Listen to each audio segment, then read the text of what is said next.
O transtorno do déficit de atenção é uma alteração neurobiológica na região frontal do cérebro. Essa área é responsável pelo autocontrole e pela atenção. É fundamental também para a memória, a organização e o planejamento. O transtorno atinge de 3 a 5% das crianças e frequentemente acompanha a pessoa por toda a sua vida. Transtorno do déficit de atenção.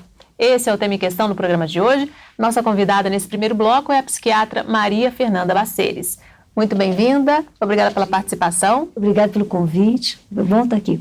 Vamos falar primeiro o que é exatamente o TDA ou o TDAH, as formas que ele se apresenta? Usa-se a palavra transtorno, fica um pouco estranho, né? O transtorno que causa um problema, mas ela não é uma doença no sentido de lesão, ele é uma questão do cérebro em que algumas crianças e até adultos vão apresentar, mas sempre começando em criança. Não existe o adulto que passe a ter o TDAH depois de adulto, depois da adolescência. É uma alteração que no córtex pré-frontal, como você falou, da área frontal, essa parte do cérebro, em que há uma dificuldade, digamos, de comunicação. Há uma transmissão nervosa, a dopamina, a noradrenalina, são transmissores do sistema nervoso central, que faltaria uma comunicação mais perfeita entre esse lobo e os outros lobos do cérebro. Então, a criança apresenta uma dificuldade de atenção. Primeiro, a atenção. Tudo distrai essa criança. Então, ela atenta a várias coisas ao mesmo tempo. Ela não é desatenta, ela é atenta a tudo, né? Ela atenta a tudo, exatamente. É um problema de foco, né? De foco. Ela, tudo interessa, tudo estimula a curiosidade. Quem acha que tudo atrai, é difícil ela selecionar, uma dificuldade dela priorizar. Então, ela tem a dificuldade de começar a concentração. E se você olha um objeto, depois você vai se concentrar nesse objeto para entender, para compreender. Mas se tudo te interessa, a concentração não vem. E a distração é muito comum. E a distração é permanente. Você não consegue se organizar, você não consegue planejar. Você muda seu foco de várias vezes. Isso acaba provocando, às vezes, uma alteração de humor. A criança tem, às vezes, altos e baixos no humor durante o dia. Não necessariamente um transtorno de humor como depressão ou ansiedade, que pode vir depois, mas ela tem uma irritação. E ela tem uma coisa chamada impulsividade.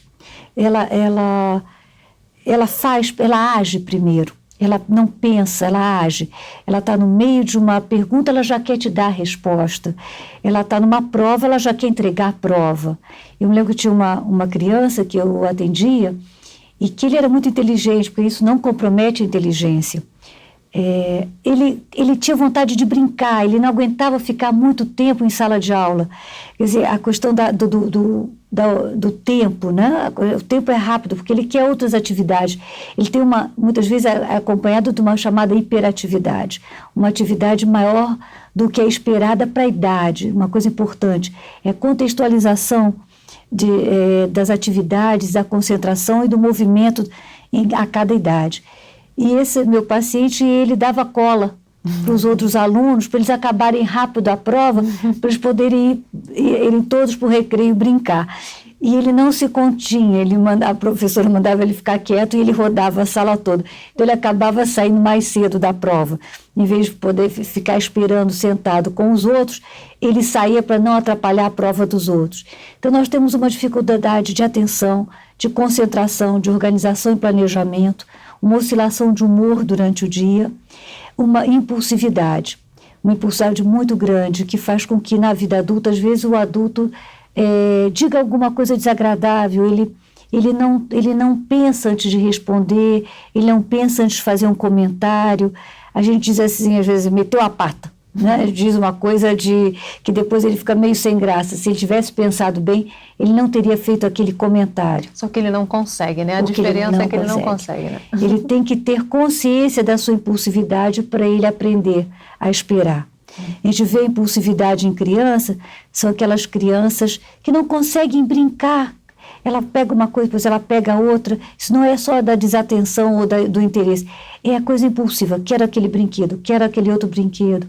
é uma criança que não fica brincando, parada, e ela não consegue ficar muito em silêncio também. É uma criança falante, impulsiva, porque ela tem uma coisa que nós falamos um pouco de pressão de fala. Ela quer falar, ela quer comentar, ela não consegue esperar. Imagine uma criança que tenha que ficar muitas horas em silêncio, uma criança que tem uma impulsividade e que precisa falar. Então, aquela criança que começa a comentar, que começa a atrapalhar a novela que a família está assistindo, porque ela tem essa coisa. Então, a gente ela não tem esse autocontrole, então ela não consegue se conter, né? Não consegue se conter. E ela já cansou daquele programa, que a atenção dela já acabou, ela já está pensando em outra coisa, e ela diz mesmo que está cansada, ela fala. Né? Às vezes a gente usa uma imagem antiga, mas que a gente falava do bicho carpinteiro, né? E essa criança pode ter, no déficit de atenção, nós temos o déficit de atenção, são os transtornos hipercinéticos, né?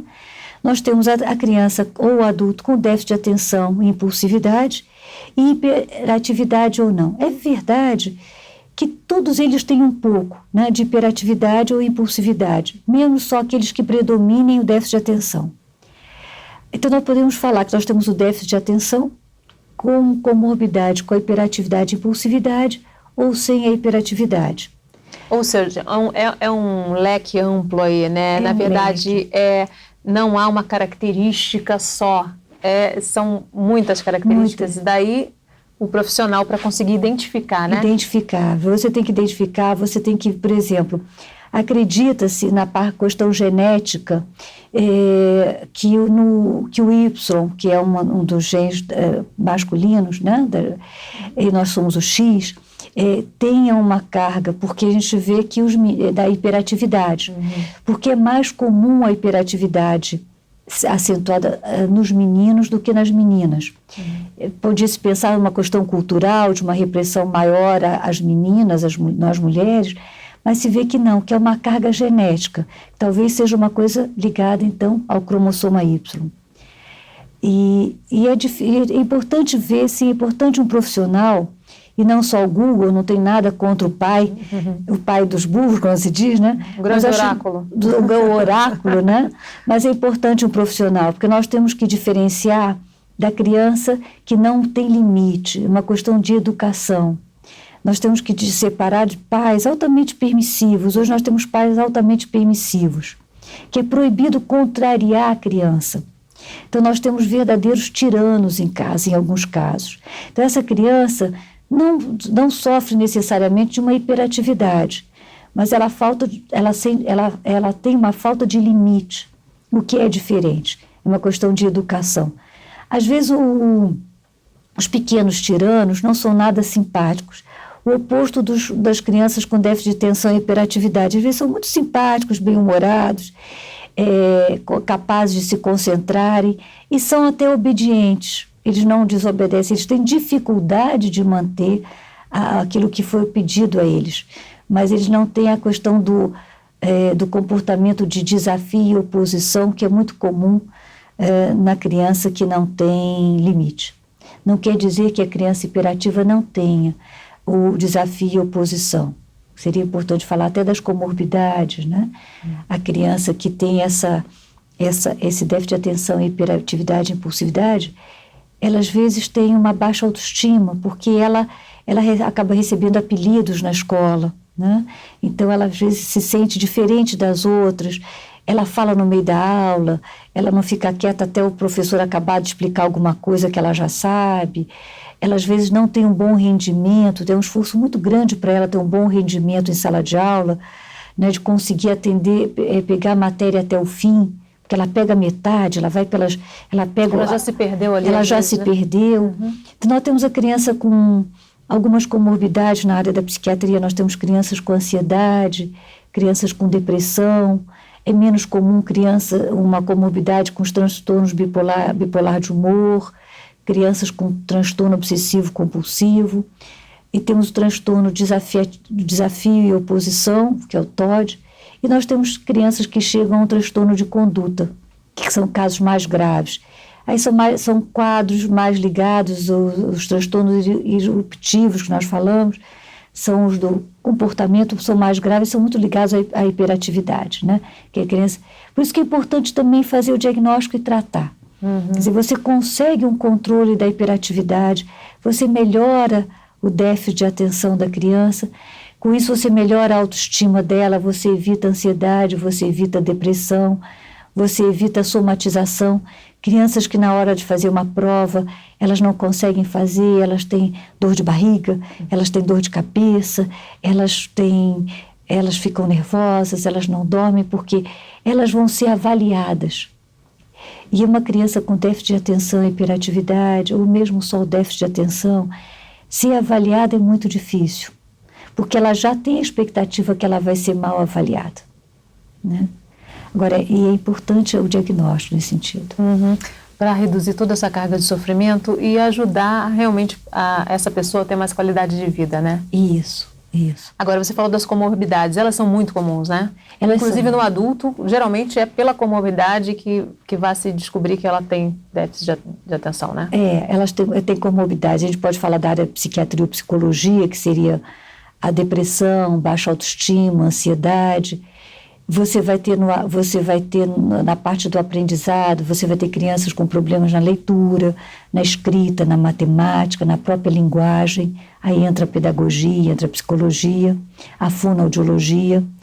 Você vai ter, as comorbidades são importantes porque às vezes são as comorbidades, exatamente como você diz, no adulto que vão fazer o diagnóstico. Nós vamos ter às vezes adultos que vão, por exemplo, dependência química.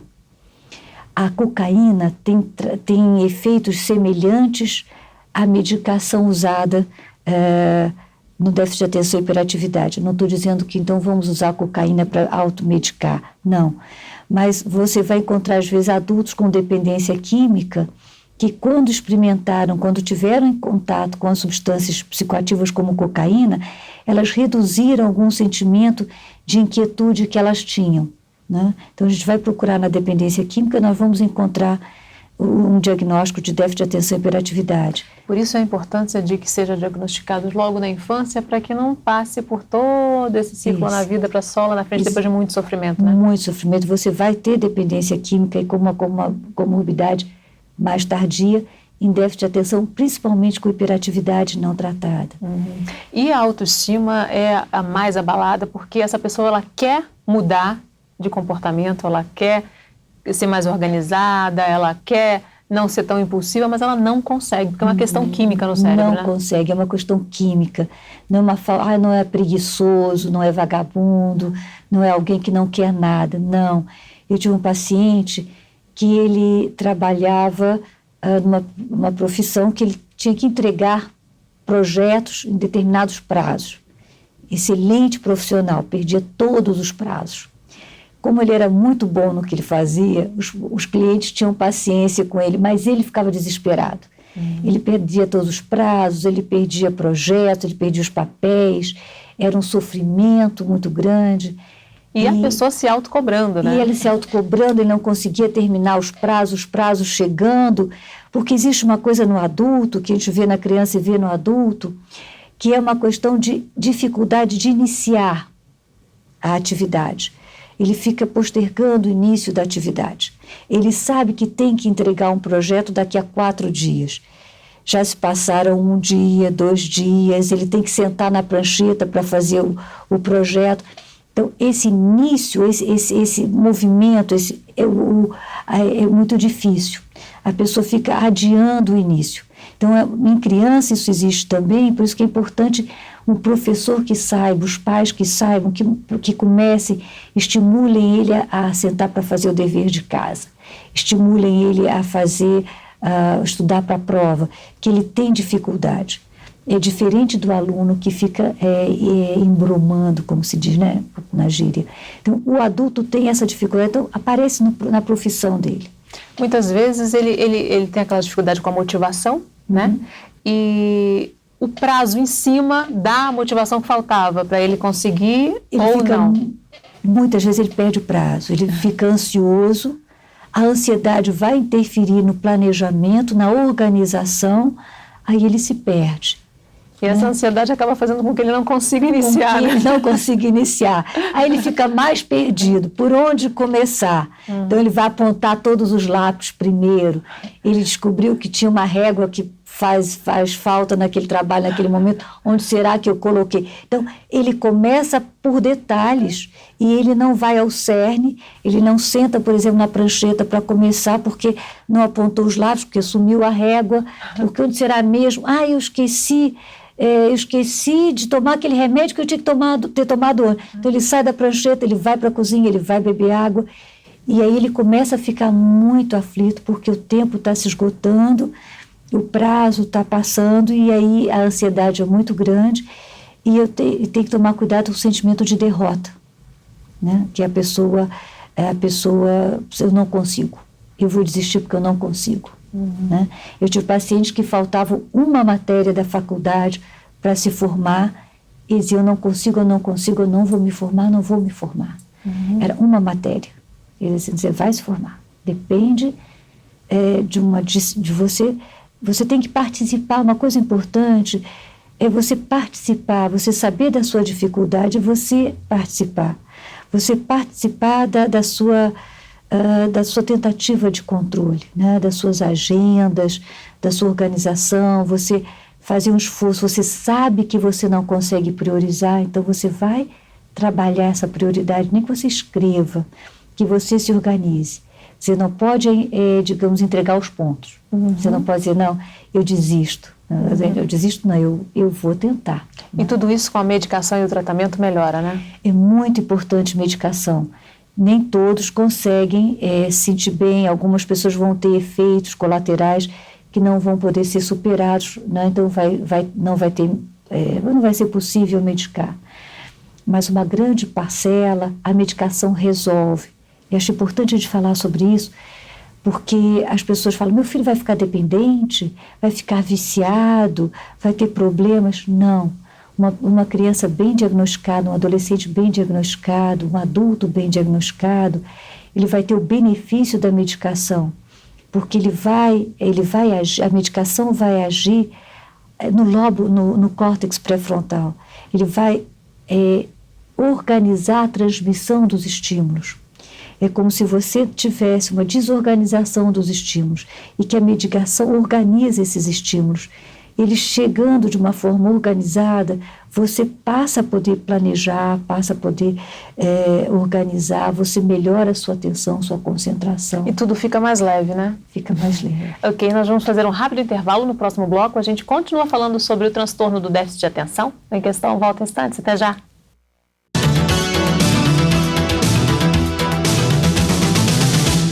Em questão, oferecimento Viterbo Estofados.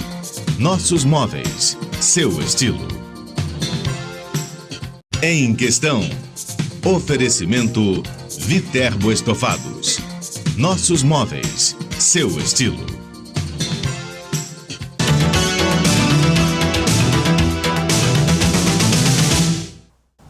O Em Questão está de volta falando sobre o transtorno do déficit de atenção. Nossa convidada nesse bloco é a psiquiatra Maria Fernanda Baceres. Maria Fernanda, a gente começou a falar no final do outro bloco da medicação. Hoje em dia existe uma gama mesmo de medicações para cada caso, já que o transtorno ele é muito amplo, né? É amplo, é heterogêneo. Existem várias medicações, inclusive medicações para o déficit de atenção e hiperatividade em si, e também para suas comorbidades. Quer dizer, se tem um adulto, uma criança que apresenta uma depressão, que apresenta ansiedade, e a medicação é importante. Existe um mito sobre medicação. Quer dizer, vai deixar meu filho viciado, vai criar dependência? Não. Quando você faz uso necessário de uma medicação, você não está deixando a pessoa viciada, você está tratando. É diferente quando você trata do que quando você prescreve uma medicação que não tem mais finalidade, que a finalidade já cessou e que a pessoa continua fazendo uso. Por exemplo, se você tem um período de insônia e pede ao seu médico, seu clínico, uma medicação para dormir naquele período, é importante que isso seja avaliado, que quando você tenha resolvido as questões que provocaram a sua insônia, que essa medicação seja suspensa, para você não ficar viciada em medicação para dormir, por exemplo. é diferente de um transtorno crônico, porque o déficit de atenção e hiperatividade é crônico, ele não tem cura. 60% das crianças com déficit de atenção e hiperatividade vão se tornar adultos com déficit de atenção e hiperatividade. A hiperatividade vai vir de forma diferente. O adulto não vai ser mais aquela criança agitada, aquele bicho carpinteiro. Ele acaba desenvolvendo ferramentas para lidar? E vai ser uma questão mais subjetiva. Um sofrimento interno. Um sofrimento interno, uma inquietude grande interna. É a sensação de inadequação, né? A pessoa se sente inadequada o tempo todo, né? Exatamente, a inadequação. Então, para esse adulto, que a hiperatividade se transformou num sentimento subjetivo de inadequação, de uma inquietude, a gente sugere que entre o esporte também, que entre atividades físicas, desde a criança até o adulto, uma atividade esportiva. E a medicação é importante. A medicação tem que ser bem acompanhada, não deve se evitar de pegar receita porque está acabando e eu não tive tempo de ir ao médico que está acompanhando, porque claro que a medicação tem algumas vezes que a gente tem que avaliar se está fazendo algum efeito desagradável, indesejável, corrigir a dosagem, suspender. No caso de criança, ela não pode ser dada à noite, porque ela interfere no sono, a principal medicação. A gente tem que acompanhar o apetite da criança. Então, muitas vezes a gente faz férias, né? A criança, são posições diferentes. Algumas correntes acham que não deve se dar férias, outras correntes se dão férias. Né? Para adaptação, né? Para adaptação e para não usar direto a medicação que pode inibir o apetite. E disse hoje que havia uma discussão se ela inibiria, se ela diminuiria o crescimento da criança. Vê-se que a criança que faz uso de algumas medicações para déficit de atenção e hiperatividade, ela talvez tenha uma curva mais lenta de crescimento, mas ela fecha o crescimento dentro do esperado, dentro da curva esperada para ela. Assim mesmo você pode fazer as férias, férias nos finais de semana ou férias durante as férias mesmo mais prolongadas de colégio. Essas férias seriam períodos sem a medicação? Sem a medicação. Férias é que existe mais uma corrente sobre como tratar, como usar a medicação estimulante, né? As estimulantes cerebrais, no caso o transtorno. Primeiro você tem que estabilizar o quadro. Se a criança tem que ficar bem, ela tem que ver escolaridade, ver o ambiente em casa, se ela está bem.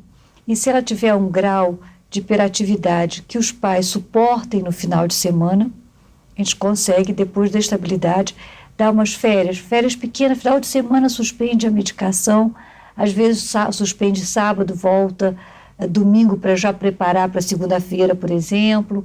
Nas feriados prolongados, pode se suspender voltando no último dia do feriado, mas isso é uma coisa que cada profissional tem seu jeito de fazer, seu jeito de tratar. E há crianças que a hiperatividade quer dizer, exagero, hiperativo é tão hiperativo, né?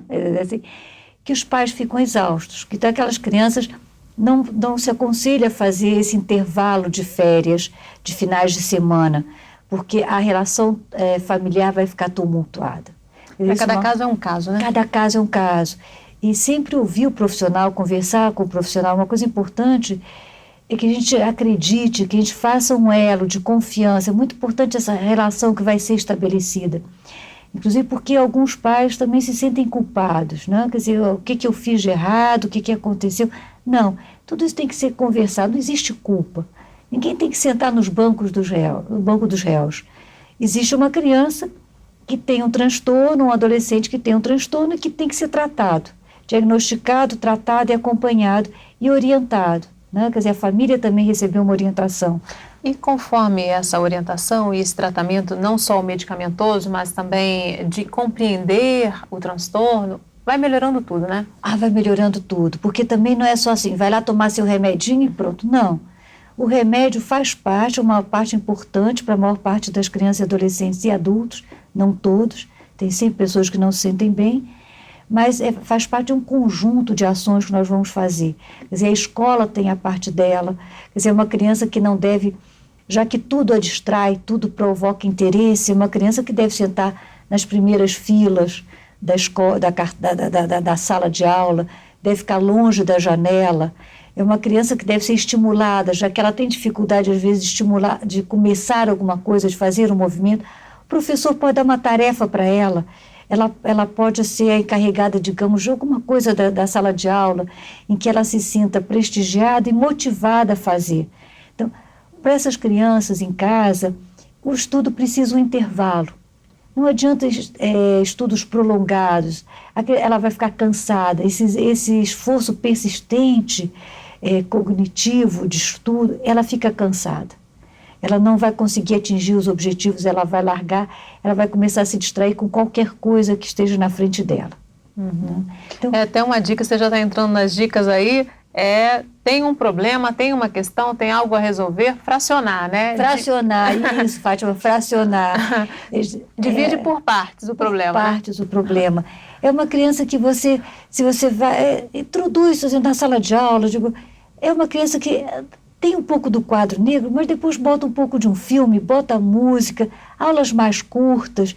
É uma criança que vai se beneficiar de esporte, dá uma atividade esportiva, inclusive esporte coletivo, que ela vai aprender a interagir, ela vai ter que planejar. Olha só o planejamento, você vai ter que jogar vôlei, você vai ter que passar a bola para o outro, futebol, você vai jogar a bola para o outro, vai planejar a sua jogada. Né? Mesmo jogos como qualquer jogo, a gente está nas Olimpíadas, vendo das Olimpíadas, o tênis de mesa, o vôlei de praia, enfim, todos eles têm um planejamento. E os jogos em equipe exigem ainda mais dele interagir, né? Ele prestar atenção nos outros para quem você vai passar a bola, né? Por exemplo, no futebol. Então a gente tem que ajudar essa criança a se organizar, fracionando as atividades na hora do estudo, para que ela possa render melhor, né? Entender o ritmo dela, o tempo dela. Ela tem que começar mais cedo, e ela não deixar os deveres para a última hora, porque ela vai estar mais cansada, a atenção e a concentração já vai estar... Normalmente, nós já estamos mais cansados no final do dia, uma criança com déficit de atenção e hiperatividade mais cansada ainda. Então, chegou da escola, vai tomar um banho, vai mudar de roupa, vai sentar para começar a ver os deveres, vamos ver quais são os deveres de casa, o que tem para amanhã, vamos começar a fazer juntos, vamos usar agenda, porque é aquela criança que vamos botar o material escolar de véspera na mochila, porque é aquela criança que perde lápis, que perde caderno, que não se lembra não tem a menor ideia onde botou a agenda, não anotou todo o dever que estava no quadro, anotou alguns, não anotou outros. Então vai ter que ligar para o colega de turma para ver se ele passa a matéria que ele acabou de copiar, não copiou toda, não sabe exatamente quando é que tudo que cai na prova. Então, os pais acompanharem essa coisa da criança que está estudando. A partir de que idade o pai e a mãe podem observar alguns sinais no comportamento de que aquela criança pode ter o transtorno, o déficit de atenção? Não diagnosticando a humanidade como déficit de atenção e hiperatividade, mas nós temos assim um bebezinho. Nós temos uns bebês que são diferentes. Uns bebês que são assim irrequietos. Um bebê que dorme pouco, que fica no berço, ele se agita no berço, ele se movimenta muito no berço, ele chora mais, é um bebê irrequieto, impaciente. E irritado, né? Irritado. Bebê irritado, chora mais, dorme pouco, tem uma necessidade muito pequena, muito reduzida. É aquele bebezinho que não dorme durante o dia, que você espera que ele vai dormir, não dorme nada. Você bota ele no berço, ele abre os olhos. Bom, é o jeito dele ser. Vamos ver como ele vai evoluir. Vamos ver como é que é o pai, como é que é a mãe. A gente começa, porque geralmente tem uma carga genética. Tem um pai, tem uma mãe que tem uma história de hiperatividade e déficit de atenção. No pré-escolar, hoje em dia vão muito cedo para a escola, mas digamos o pré-escolar, é uma criança quando tem hiperatividade, ela é levada demais. Ela se expõe a riscos, muitos riscos. Quer dizer, nós temos sempre que contextualizar. O que uma criança daquela idade normalmente faz, o que é esperado. E você vai ver que ela faz além do que é esperado para aquela idade, em termos da parte motora dela. São crianças que às vezes aprendem a andar muito rápido, a linguagem vem depois, elas mexem em tudo, elas sobem em tudo, elas não prestam atenção, então elas se expõem mais a risco. São crianças que você tem que tomar bastante cuidado. Eu tenho um paciente que os pais pegaram, ele tinha 1 ano e pouco, quando começou, e os pais se distraíram, tinham que tirar as cadeiras de volta da mesa, porque ele subia na cadeira, subia na mesa e depois não sabia descer. Então ele se jogava da mesa. E um dia os pais encontraram essa criança de 1 ano e pouco, ele tinha subido na estante, tinha uma estante que tinha uma mesa de trabalho, a cadeira, ele foi da cadeira para a mesa de trabalho. Da mesa de trabalho ele começou a subir nas prateleiras da estante. Mas não sabia descer. Então ele começou a chorar, ouviram um choro, um grito, era ele, 1 ano e pouco, na prateleira lá em cima, que ele tinha escalado. Então são crianças que escalam as coisas, né? Então isso já é mais um sinal de alerta, né? Para eles prestar atenção. E no adulto, Maria Fernanda, a pessoa não foi diagnosticada, está adulta, mas tem todo o sofrimento associado, e aí finalmente procura ajuda, geralmente por causa de um outro problema, uma depressão, né?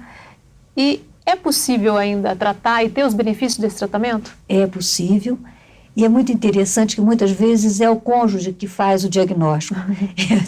O paciente uma vez falou, eu vi que minha mulher disse que eu devo ter déficit de atenção e hiperatividade, porque aí ele começou, eu fui ler na internet, eu vi que eu tenho pavio curto, eu digo mesmo as coisas, às vezes eu perco um cliente porque eu digo que eu não devia ter dito, a questão da impulsividade. Não conseguiu se controlar. Não conseguiu se controlar, fica irritado. Ela diz que eu fico de mau humor, de bom humor, que eu vou de 0 a 10 no decorrer do dia. A instabilidade emocional é outra característica no adulto, né? É outra característica no adulto.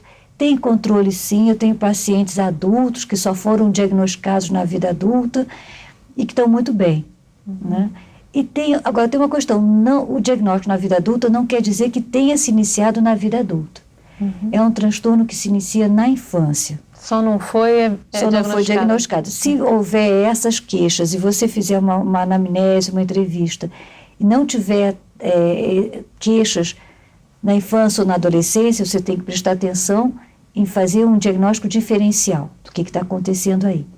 E alertar que existe, a gente tem que prestar atenção. Às vezes é uma criança que tem um déficit cognitivo, que tem algum retardo na parte cognitiva. Então, ela não é uma criança com déficit de atenção, ela é uma criança com outras necessidades. Então, é muito importante o diagnóstico diferencial sempre, né? A gente vê o que está acontecendo e não rotular todo mundo de hiperativo, né? Que é um excesso de medicalização. O Brasil vende muita anfetamina. Nós estamos com muitas crianças usando medicação. Será que realmente todas elas precisam? Né? Será que foi realmente feito um diagnóstico diferencial? Porque é preciso eliminar todas as outras causas. Inclusive ambientais, né? As causas ambientais. Como, por exemplo, podemos dar um exemplo aí de causa ambiental? Nós temos, assim, crianças que têm lares, casas muito problemáticas. Nós temos crianças que até podem, que é um ambiente tenso, brigas, pais, ambiente instável em casa, né? Isso reflete na criança, né? Quer dizer, os pais são como se nós tivéssemos holofotes que jogam luz para um foco. Digamos que aqui, nesse puff branco, seja a criança, e os pais, o humor dos pais, a relação dos pais, sejam a luz sobre esse puff. Se esses pais são tensos, se esses pais brigam, se tem questão de alcoolismo em casa, se tem violência doméstica, nós vamos ter crianças muito agitadas, nós vamos ter crianças com depressão, nós vamos ter crianças com dificuldade de atenção e concentração, secundárias, às vezes, a outras causas. Né? Então, é importante avaliar o que é primário e o que é secundário, né? Para fazer o diagnóstico, não botar todos os gatos no mesmo saco. Né? Mas sempre procurar ajuda especializada é o melhor caminho, né? Sempre o melhor caminho para a gente poder... Até para saber que não é, ou que é secundário e não primário, e ter o tratamento adequado, né? Exatamente, eu acho muito importante. Ok. Muito obrigada pela participação, doutora Maria Fernanda. Nós vamos fazer mais um rápido intervalo. No próximo bloco, a gente continua falando sobre o transtorno do déficit de atenção. Em Questão volta em instantes. Até já.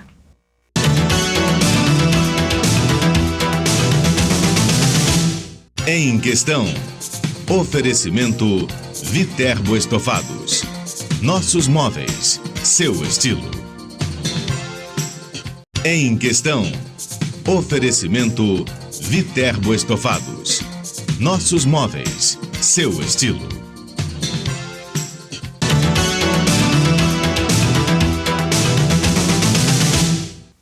O Em Questão está de volta falando sobre transtorno do déficit de atenção e hiperatividade, o TDAH. Nossas convidadas nesse bloco são a psicopedagoga Ana Helena Tibiriçá, ela que é coordenadora do Núcleo Pedagógico da FMP Fase e a coordenadora do mais novo curso da FMP Fase, o curso de Psicologia, Rovena Parentes. Muito bem-vindas, obrigada pela participação. Obrigada. Rovena, qual o papel da terapia nesse contexto do tratamento do transtorno? Basicamente, a terapia, ela é óbvio, ela tem uma indicação fundamental para o transtorno, mas ela é um tratamento coadjuvante. Efetivamente, ela precisa estar associada ao tratamento medicamentoso na medida em que a gente está diante de um transtorno do neurodesenvolvimento. Então, ela tem um papel fundamental, mais coadjuvante e associada ao tratamento medicamentoso, que é absolutamente indicado desde que efetivamente confirmado o diagnóstico. Ana Helena, qual é a diferença entre dificuldade de aprendizagem e transtorno, né? Porque nem tudo é TDAH, né? Tem muita gente que tem dificuldade e não tem transtorno, né? É verdade, e as pessoas fazem muita confusão. A dificuldade, ela está mais relacionada, por exemplo, ao ambiente físico, à metodologia, ao professor, né, presente ou não, à frequência desse aluno na escola ou não, a questão financeira. Às vezes você tem um problema financeiro muito grave, não tem como comprar os livros, então você vai ter dificuldade no seu aprendizado. Quando eu falei do professor, né, a gente percebe que muitas vezes o professor, ele dá a mesma aula, né, usando a mesma metodologia. E às vezes aquele aluno, ele precisa de uma metodologia diferenciada, né? Ele precisa de algo mais visual, ou mais auditivo, ou mais dinâmicas de grupo, ou um ensino mais lúdico. Então, a gente precisa estar atento às dificuldades que não são ligadas ao transtorno, que é o transtorno. A gente está relacionando mais a questões orgânicas, né? Como o caso do TDAH, a dislexia, né? Que é um distúrbio da leitura, a desortografia, que é um distúrbio ao escrever, ele troca muitas as letras, a descalculia, né, que é o distúrbio para o cálculo, a dislalia, que é o distúrbio da fala, e assim por diante. Uhum. Como fazer para ajudar essas pessoas?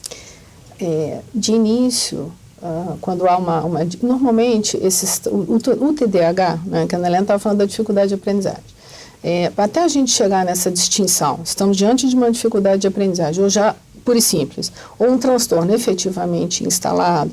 Quando a gente está falando de criança, e especialmente em relação ao transtorno instalado, ele começa efetivamente a se manifestar na situação escolar. Então, é ali que as primeiras indicações, os indicativos vão aparecer. Então, excluídas todas as possibilidades que não sejam esses casos que a Ana Helena bem citou aqui, de uma dificuldade meramente, aí sim precisa que essa criança, nesse caso, se a gente estiver falando de uma criança, ela seja encaminhada para uma avaliação mais criteriosa para fazer um diagnóstico diferencial e chegar à decisão, né, se estamos diante de um transtorno de déficit de atenção e hiperatividade. E aí eu queria só chamar a atenção que esse diagnóstico diferencial, ele é absolutamente importante, porque esse transtorno, ele é um transtorno que ele tem modalidades diferentes de apresentação, de ocorrência. Então, ele pode ser o transtorno do déficit de atenção e desorganização, a hiperatividade e impulsividade, ou isso aparecer casado com a situação completa do déficit de atenção e da hiperatividade. Então, esse diagnóstico diferencial é muito importante para a gente poder fazer os encaminhamentos corretos, tanto se for o caso do transtorno medicamentoso e aí com as terapias coadjuvantes. E a orientação para a escola, que é fundamental. Quando a Rovena diz que se apresenta primeiro na escola, principalmente na alfabetização, porque quando a gente começa a perceber se ele está identificando as letras do próprio nome, uma palavra, se ele tem ritmo, por isso a gente trabalha muito com parlendas, né? E isso tudo vai te direcionando, vai te dando dicas, né, de que alguma coisa não está correndo bem. Agora, quando a gente fala de um aluno, de um estudante já universitário, ele pede ajuda quando ele percebe que ele acumulou demais aquela disciplina, não consegue ler, ele lê 3, 4, 5 vezes e fala: professora, eu tenho que reler 10 vezes e não consigo entender o que eu estou lendo. E aí, então, a gente vai fazer uma investigação e muitas vezes a gente encaminha para uma equipe multidisciplinar, porque a gente já tem ideia de que possa ser um TDA ou uma dislexia. Vamos aproveitar, deixa aí falar no adulto. No adulto é mais difícil até o diagnóstico, né? Porque ele já desenvolveu ferramentas para lidar, né? Exatamente. E essa questão é bastante significativa, porque hoje em dia ficou muito comum fazer, talvez, assim, eu ouso dizer que um diagnóstico apressado do TDAH nas crianças, entendeu? E não é tão simples assim. O diagnóstico diferencial em transtornos do neurodesenvolvimento não são simples. Aliás, como não é simples fazer diagnóstico diferencial em saúde mental de forma geral. Mas especificamente, nomeadamente no que diz respeito ao TDAH, hoje me parece que isso virou uma coisa equivocadamente corriqueira. Então, assim, qualquer criança que possa ser, talvez, uma criança sem muitos limites, né, ela já passa a ser diagnosticada como uma criança hiperativa. E o adulto, que foi o seu questionamento, né, especificamente, esse adulto passa despercebido, ou é alguma coisa dele, ou enfim, dificilmente se fala, eu percebo que se fala, com bastante ênfase, ou se deu o cuidado devido a esse transtorno na fase adulta. E ele é presente, o critério diagnóstico do DSM hoje, 5, é bastante claro, há uma ocorrência em 5% de crianças e 2,5% de adultos. Então, é uma população que não pode ser esquecida. E, efetivamente, ela é muito mais esquecida do que a criança. E muitas vezes só vai pedir ajuda, só vai parar quando já está com uma comorbidade, né? Isso já está com outro problema associado. Exatamente. Né? Ele vai muitas vezes pedir socorro em razão de um sintoma que está incomodando, né? E aí é que e isso é uma coisa muito séria, porque precisa se saber exatamente que doença é essa, fazer um diagnóstico diferencial correto, porque muitas vezes corre o risco de ser visto só esse sintoma, e aí não se chega à causa específica do transtorno. Então eu continuo sem uma solução para essa pessoa que pode ter uma qualidade de vida muito boa desde que corretamente diagnosticada. E há muito sofrimento envolvido, né? Com certeza, não tenho a menor dúvida disso. Vai chegando a prova, ele vai ficando ansioso, porque não deu conta daquele conteúdo, existe uma pressão, ele não quer ficar feio diante dos colegas, ele quer atender as expectativas dos pais, dos professores, e na hora da prova começa a suar, taquicardia, vômito, e aí são coisas, assim, graves, né? Acaba sendo um sofrimento muito grande. E se eu puder fazer aproveitando que a Ana Helena falou, quando a gente vai encaminhando essa criança para a adolescência e para a fase adulta, em especial, e a gente começa a perceber hoje uma incidência, pelo menos no Brasil, de abuso de substância psicoativa, uma pessoa que passa por uma situação dessa, de sofrimento intenso, de desadaptação, de desadequação ao mundo em que vive, por exemplo, no mundo do trabalho. Essa pessoa passa a ser uma pessoa desadequada, ela não consegue se adequar àquele cenário do trabalho, em razão, talvez, desse transtorno que não foi diagnosticado. Isso em tudo, né, Rovena? Na vida pessoal, exatamente, nos relacionamentos. Ela falou da escola, da situação escolar, eu estou falando do trabalho, mas isso é uma repercussão geral, porque isso, a vida da pessoa, ela gira em torno dessa circunstância. E aí essa desadaptação e essa desadequação muitas vezes faz com que essa pessoa, nesse sofrimento intenso, comece a buscar alternativas de aliviar esse sofrimento. E aí o abuso de substância psicoativa, sem sombra de dúvida, é um problema sério. E, obviamente, também é um transtorno associado, muito comumente a gente acha isso como transtorno associado ao TDAH. Quer dizer, crianças que não tiveram o tratamento adequado, o diagnóstico correto, o tratamento, muitas vezes estão aí nesse risco. Exatamente, é um fator de risco, eu colocaria assim, certamente esse diagnóstico mal feito ou não feito, isso acaba, como você bem colocou, esse sofrimento acaba tomando conta da vida dessa pessoa por inteiro, em todas as dimensões da vida dessa pessoa, E essas saídas alternativas é que vão levar, são fatores de risco, esse não diagnóstico é um fator de risco para isso, né? Não necessariamente é uma consequência líquida e certa, não é o caso, mas que é um fator de risco, é sim, e o próprio critério diagnóstico internacional coloca isso como um transtorno associado. Então, quanto antes diagnosticar, Exatamente. melhor. Mais precocemente a gente vai estar trabalhando essa criança, a família, a escola ou o mercado de trabalho, enfim, a gente vai estar trabalhando para que ele se sinta feliz, eficiente, responsável e o tempo todo chamando atenção para que ele é o protagonista do seu aprendizado. Essa abordagem não é muito fácil, né, Ana Helena? Não é fácil, mas a gente com o treino, né, eu acho que tudo se aprende, né, falando especificamente nos estudos, aprender a estudar é aprender a aprender. Então, a gente tem que se programar, a gente tem que planejar, tem que ter limites, tem que ter um espaço para reabastecer as energias, tem que saber aquilo que me dá prazer. Então, eu tenho que planejar mesmo, né? E nesse caso, Fátima, o que você colocou no início é fundamental. É aí que a terapia entra, fazendo um suporte, possibilitando um suporte para que essa pessoa se reorganize, para que essa pessoa devagar, né, junto com a terapia medicamentosa associada, se for o caso, consiga reorganizar a sua vida num outro padrão. E aprenda a lidar também, né? Porque às Exatamente. vezes a pessoa também tem muita dificuldade de aceitar e lidar, né? Isso a gente estava falando antes de entrar no ar, né? Que ainda há muito preconceito. Quando na abordagem, né? Vamos avaliar, vamos procurar uma equipe multidisciplinar, a pessoa já, Isso, né? com certeza. Como é que é? O psicopedagogo, ele trabalha com a família, com a escola e com o estudante. Então, quando já vem com o diagnóstico é mais fácil, porque aí a gente vai acompanhando e vai planejando as ações para que ele se sinta seguro e desenvolver o aprendizado dele. Agora, quando aparece na fase adulta e você encaminha, e você fala assim, olha, eu acho que a gente precisa procurar uma equipe multidisciplinar. Ele fala assim, mas eu tenho algum problema?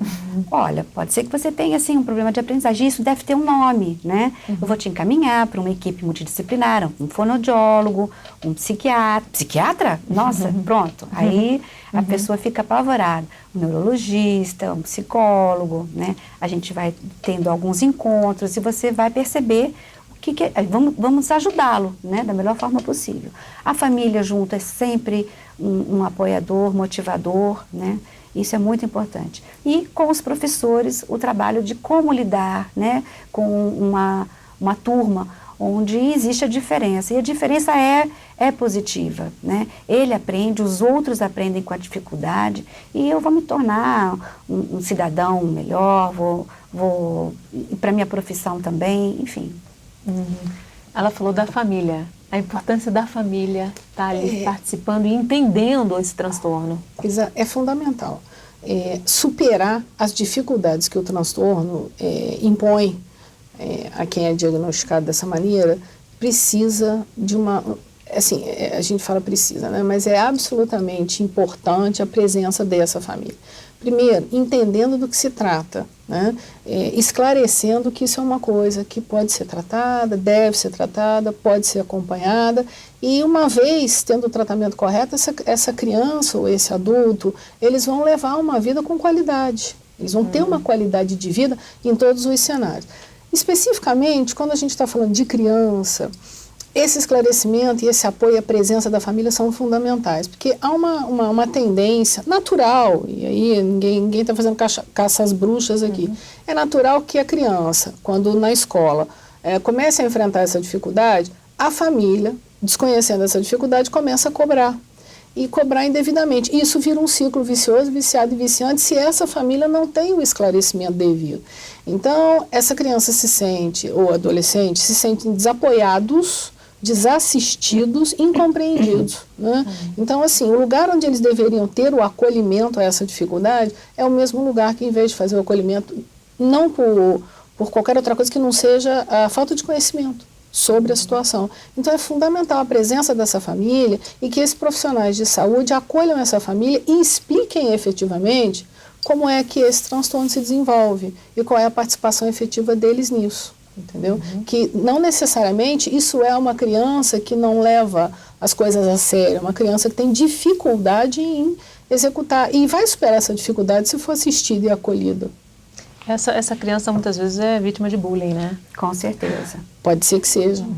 Então, assim, todo esse apoio e todo esse trabalho é importante para evitar que ela ainda tenha uma sobrecarga negativa. Com certeza. Né? Com certeza. E bullying, quando a gente está falando de bullying, é interessante notar, em qualquer circunstância. A gente está falando da criança, mas um adulto, isso vai acontecer também, em qualquer cenário onde ele esteja, seja no meio dos amigos, seja numa situação de trabalho, onde isso também aconteça, se ele for uma pessoa não diagnosticada, não assistida, e que está ali sozinho, quietinho, vivendo essas dificuldades e com um sofrimento enorme que é invisível.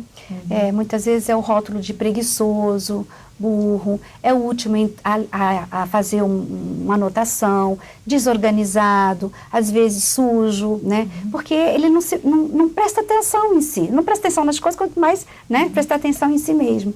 Então, a ajuda da família para organizar o material, ficar atento, dar uma recompensa quando ele consegue fazer algo assim, que conseguiu melhorar, né? Na escola, de preferência, verificar sempre assim, os avanços, né? Numa prova de português ou de história, enfim, não ficar atento aos erros ortográficos, mas sim ao conteúdo. Então, são dicas que a gente vai trabalhando com a família, com os professores e com o próprio aluno, para que ele possa entender o que ele tem e melhorar, quer dizer, sempre aprendendo mais sobre o que ele tem. Né? Para ele ganhar autoconfiança, né? E melhorar a autoestima, né? Segurança. E no caso dos adultos, a gente está se endereçando aqui nomeadamente a crianças, mas essa realidade não é diferente. Esse adulto, seja no âmbito dele familiar, com filhos, no trabalho, com os amigos, e aqui a Ana Helena fez a consideração bastante importante sobre como lidar com essa criança desatenta. E o hiperativo? Né? Que é o que incomoda, é aquele adulto que não sossega, que ninguém quer que convidar para as festas, muitas é vezes, inconveniente. Então, ele não consegue uma situação estável no trabalho, porque ele é aquele que causa um transtorno a todo mundo. Então, a participação daquelas pessoas que convivem com ele, né, que são aquele núcleo ali familiar, é extremamente importante para poder acolher essa pessoa, porque aquilo não é um descaso, não é um afrontamento, né? Muitas vezes esse transtorno, um diagnóstico diferencial é muito importante que se faça com outro transtorno, que é o transtorno de conduta, entendeu? Porque pode parecer que se esteja diante de um transtorno de conduta, quando a bem da verdade não é o caso. Então, por isso esse diagnóstico correto. E nos adultos isso pode ser muito comum, você lidar, sem nenhum diagnóstico, mas no senso comum, dizer que aquela pessoa tem um comportamento impulsivo, agressivo, como você falou, é o que incomoda. Então, as pessoas desse círculo desse adulto precisam também participar desse acolhimento, até para ela poder conseguir, uma vez diagnosticada e tratada, levar a vida dela de uma forma equilibrada. E esse diagnóstico não é simples, né? Porque o TDAH ele se apresenta de formas muito diferentes para cada pessoa, uma característica diferente. Ele é muitas vezes mascarado, principalmente no adulto, né? Exatamente. E assim, o critério diagnóstico hoje estabelecido, ele diz o seguinte, ele é bem claro. Dos critérios estabelecidos para você efetivamente considerar o transtorno instalado, são 9 critérios em geral e você precisa cumprir 6 deles, né? E aí tem uma série de outros critérios associados com as comorbidades. Isso precisa ser levado em conta. E esse é um cuidado que eu acho que ele é uma opinião bastante particular, mas eu acho que a gente precisa considerar isso com muito carinho, esse diagnóstico preciso, para evitar também que não só passem desapercebidos aqueles que têm um transtorno, como inadvertidamente seja atribuído transtorno a quem não o tem. Para finalizar, quais são as dicas que vocês podem dar para a pessoa que convive com alguém que tem TDAH ou que desconfia que alguém da família possa ter e quer ajudar, ou a própria pessoa que se identificou falou, mas eu tenho isso, né? Quais são as dicas? Bom, eu acho que você tendo você está desconfortável em alguma situação, é sempre você voltar para si e perguntar, o que está acontecendo comigo, por que eu reagi assim. Então, o autoconhecimento eu acho que é sempre muito importante. E depois verificar se você está adequado ou não àquela situação, né? Se você está acompanhando a turma, se você percebe que as pessoas não estão te convidando mais tantas vezes para sair, se numa discussão em grupo você é sempre o primeiro a falar, ou não dá oportunidade aos outros. É ficar atento a você diante do grupo. Essa autoavaliação o adulto faz assim, até com uma certa tranquilidade. E nesse caso, efetivamente, identificado esse desconforto, procurar ajuda especializada, né? Porque isso vai resolver o problema. Agora, não procurar ajuda especializada é complicado, porque é o que você falou, isso vai começar a tomar conta de todos os cenários da vida. E aí eu vou chegar num ponto de uma desorganização muito grande. No caso das crianças, hoje, considerando que essas crianças estão cada vez entrando mais cedo em ambientes escolares, esses ambientes efetivamente já começam a identificar ou avisar a família. Então, a gente tem um certo cuidado maior. Acaba a criança conseguindo ter nesse aspecto, nesse sentido, um cuidado mais direcionado, porque ela vai ser identificada e aí a família vai ser chamada e vão efetivamente indicar a avaliação de um especialista. O adulto é o que passa despercebido, se ele não foi visto lá, e aí ele vai para a idade adulta já mais comprometido. Então, sempre a ajuda do especialista, mesmo para dizer assim, não é. Uhum. Né? E no caso das crianças, que os profissionais sejam preparados para evitar que se já crie um preconceito sem nenhum diagnóstico de que aquela criança tem o TDA, ou TDAH, ou hiperatividade, ou o déficit de atenção. Quando é bem da verdade, quem vai poder dizer isso é só o especialista. E com a ajuda especializada é possível avançar bastante, melhorar essa qualidade de vida? Com certeza. Essa criança, esse adolescente, esse adulto, com a ajuda especializada, eles conseguem levar uma vida absolutamente normal e com grande qualidade de vida, como qualquer pessoa. Eles estão nos bancos das universidades, são profissionais, né? Eu acho que outra dica muito importante é você saber se organizar, se planejar, né? Então, eu sempre falo que o estudante saudável é aquele que consegue equilibrar alimentação, sono, atividade lúdica, atividade física, o estudo, o reforço escolar. Então, se ele consegue planejar uma rotina, ele consegue bem. Você estava me falando que às vezes a pessoa tem dificuldade, não no caso do transtorno, mas tem dificuldade por pura falta de organização, exato, pura falta de planejamento, né? Então, não se acostumou a ter um planejamento para estudar. É uma rotina, um hábito. Então, ele precisa ter um horário certo para estudar, saber como que ele se sente melhor para estudar, se é sentado, se é deitado na cama, se ele precisa de um silêncio absoluto, ou se ele estuda com o fone de ouvido, ou com a televisão ligada, ou com o celular do lado, né? Se ele, por exemplo, ele precisa gravar, se ele tem uma memória auditiva mais predominante, então ele grava as aulas e em casa ele vai escutar aquelas aulas. Se é visual, ele tem que fazer uso das canetinhas coloridas, fazer gráficos, usar o mapa conceitual. Enfim, a gente vai descobrir juntos, né, o psicopedagogo junto com esse estudante, quais as ferramentas que ele vai poder usar para ter um rendimento muito melhor. Está tendo dificuldade, procura ajuda, que em todos os casos dá para melhorar muito, certeza, né? Com certeza, sem nenhum problema. Infelizmente, nosso tempo terminou. Agradeço muitíssimo a participação das nossas convidadas e a gente tem um encontro marcado no próximo Questão. Espero você. Até lá.